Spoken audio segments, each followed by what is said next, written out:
कभी आपने सोचा है कि जंगल के कुछ दरख्त जिंदा होते हैं, सिर्फ खड़े नहीं होते, वो देखते हैं, सुनते हैं और शिकार करते हैं।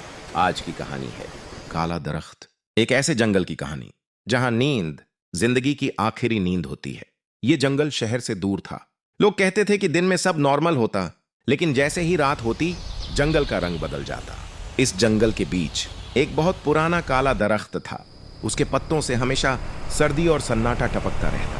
बूढ़े लोग कहते थे जो भी इस दरख्त के नीचे सोया वो कभी वापस नहीं उठा।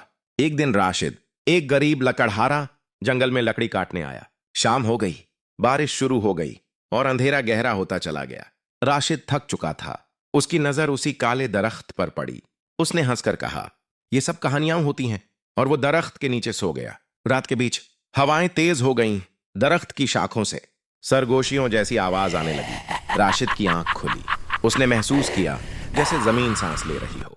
अचानक दरख्त का तना धीरे धीरे हिलने लगा और फिर उसने देखा दरख्त की लकड़ी के अंदर इंसानी चेहरे कैद थे, चीखते हुए मगर बेआवाज। राशिद उठकर भागना चाहता था, मगर उसके पांव जमीन में धंस चुके थे। दरख्त की जड़ें उसके पैरों को पकड़ रही थीं। एक भारी आवाज गूंजी, जो यहां सोता है वो यहीं का हो जाता है। राशिद चीखा, मगर जंगल ने उसकी आवाज निगल ली। सुबह हुई, बारिश रुक चुकी थी। गांव वाले राशिद को ढूंढते हुए आए। दरख्त के नीचे सिर्फ उसकी कुल्हाड़ी पड़ी थी और दरख्त के तने पर एक नया चेहरा उभर आया था।